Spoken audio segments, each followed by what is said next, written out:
Halo guys, welcome back again to my channel Diri Jalmai Hendra. Kali ini aku nggak sendirian, aku ditemani sama temanku. Yo, what's up Namanya guys? Feki. Kali ini kita nggak ngobrolin yang biasa-biasa aja. Kali ini kita akan ngobrolin yang agak-agak berat sedikit lah ya. Iya, agak-agak berat gimana Oke, gitu. ini emang udah biasa kita bawain juga konten-kontennya ini tentang konspirasi. Betul sekali. Ya, jadi gue punya konspirasi terbaru nih sih menurut gue. Apa tuh? Jadi cerita katanya kan lu percaya sama teori apa sih yang orang hidup lagi itu namanya?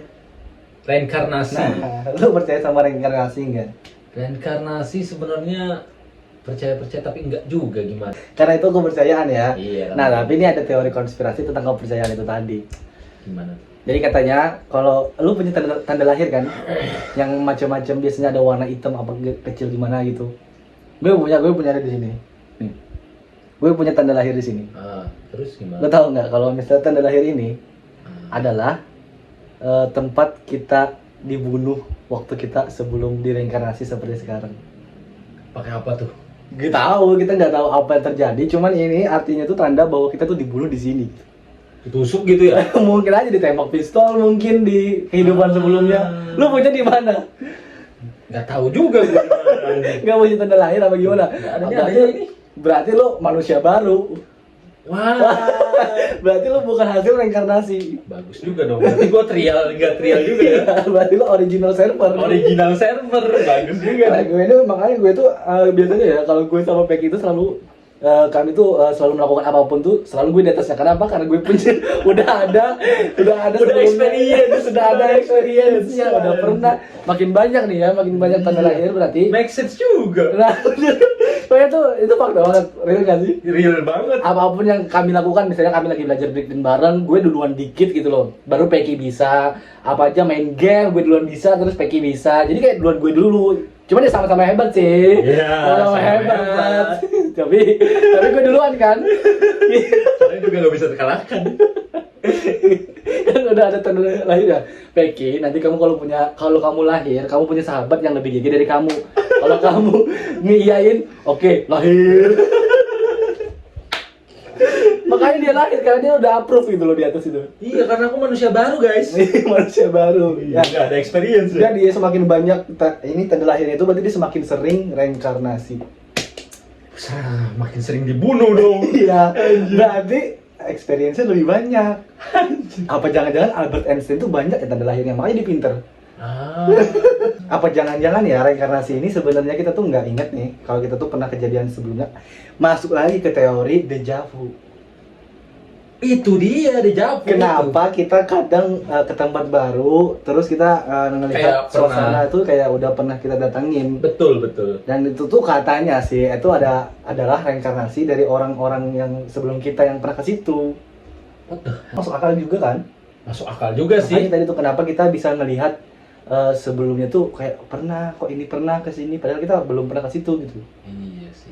Tapi kemarin katanya kan kayak jepretan-jepretan ingatan kita kan? Iya, itu kan teori konspirasi. Jadi deja vu itu sebenarnya banyak banget ya teori konspirasinya. Tapi kalau untuk yang ini kan kita nyangkutin ke Tanda lahir. reinkarnasi. Reinkarnasi. Iya. Nah, itu sebatas reinkarnasi ya. Terus ini gimana kalau kita ngomongin tentang butterfly effect? Butterfly effect. Yang kita pernah bahas. Jadi kami tuh pernah ngebahas dulu sebelumnya. Kita tuh ngobrolin tentang apa jadinya Titanic jika Titanic? di Titanic itu dia ada kapten A dan kapten B. Kan yang itu tuh yang kapten B itu tuh izin nggak bisa ikut Titanic. Tapi dia sayangnya tuh dia bawa kunci yang di dalamnya Bawa kunci locker. ada teropong. Ada teropong. Yang bisa ngelihat es batu waktu malam. Bukan locker sih, lebih tepatnya kayak tempat ini buat ini meneropong gitu. Oh, tempat teropong ya? Iya, oh, tempat. Jadi dia sebenarnya bawa kunci tempat teropong atau udah bawa kunci yang isinya teropong? Bawa kunci yang buat memantau. Bawa kunci Yang buat memantau. buat isinya tuh dalamnya teropong. Yang isinya dalamnya ada teropong, ada tempat untuk Oh, memantau. jadi dia gitu. Kayak, nggak cuma teropong, cuman ada alat-alat buat memantau lah ya. Iya. Jadi dalam itu ada alat buat memantau. Sayangnya dia kebawa sama kuncinya itu. Iya. Jadilah akhirnya orang kena tertabrak Titanic. Iya. Kayak gitu ya. Itu butterfly effect-nya karena dia membawa kunci kecil tersebut. Karena dia membawa kunci kecil tersebut. Makanya dia nggak bisa. Dan satu lagi, karena itu kan harusnya tempatnya kaca ya. Hah? karena mungkin orang-orang di situ berpikir cuman kunci kayak gini doang gitu kan.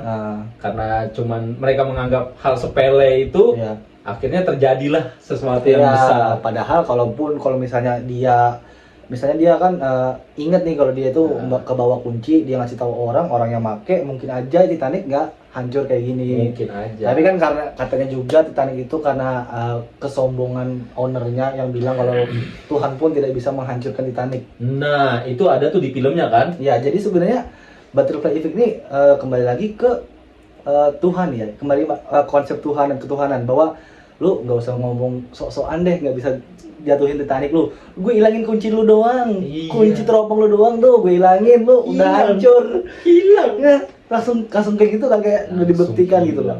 Kalau sekecil itu pun bisa menghancurkan dari omong-omong kata lu tadi. Betul banget. Betul. Pasti. Baru dapat gua. Jadi kalau kembali lagi konsep Butterfly Effect itu tentang mengenai kejadian kecil yang berdampak besar di kemudian hari.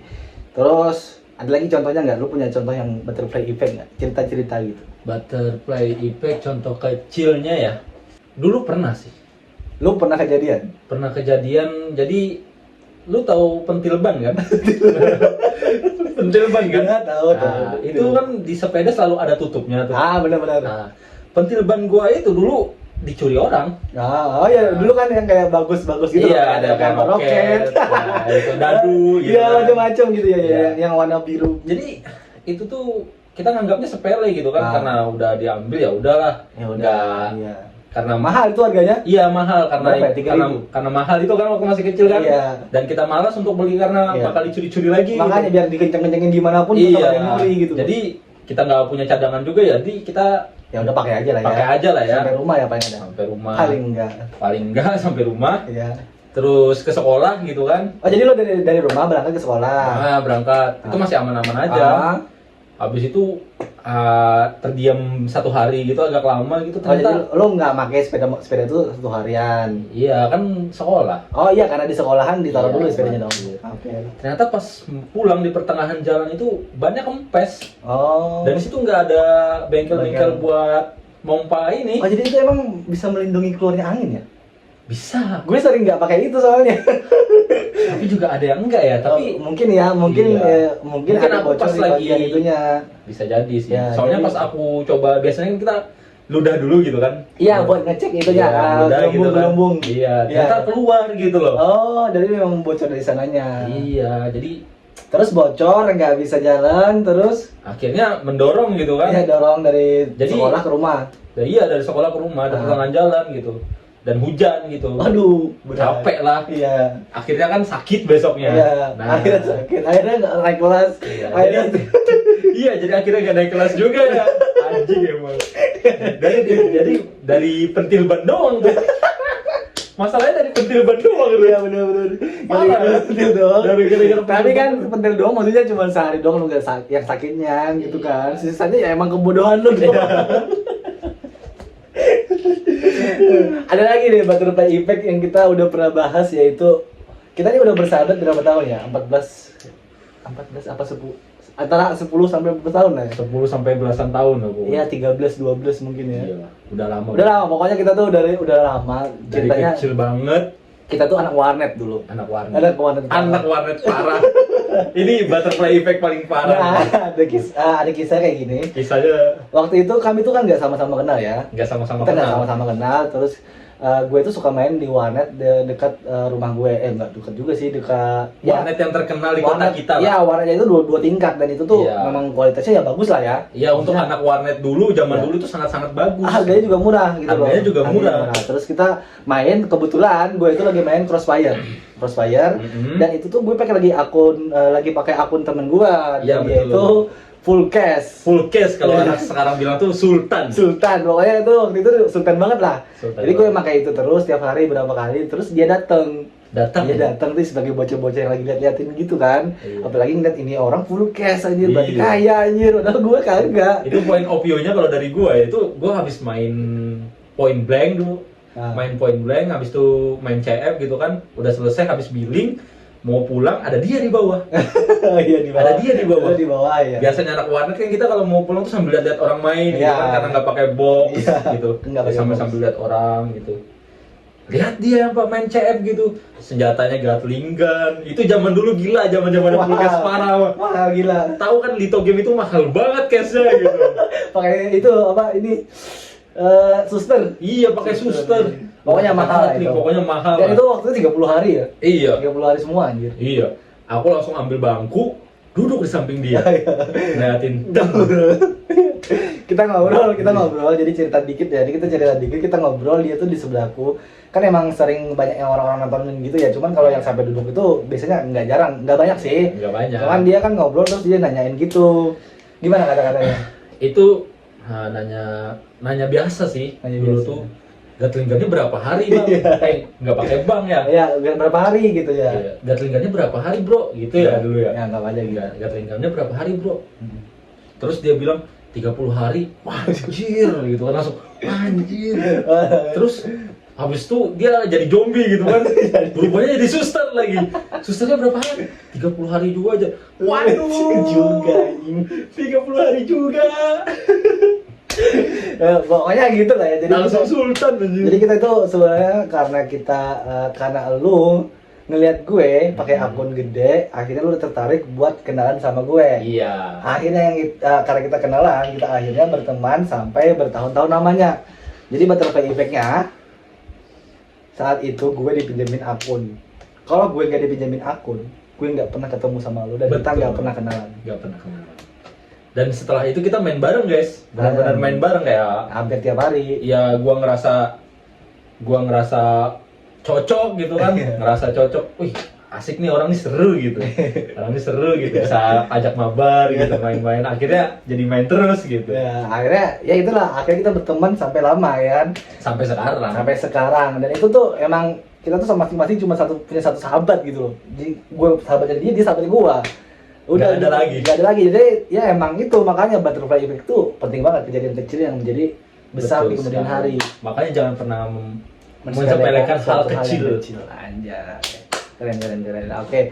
Kira-kira pasti dari teman-teman juga ada yang punya pengalaman butterfly effect ya? Iya. Pasti ada.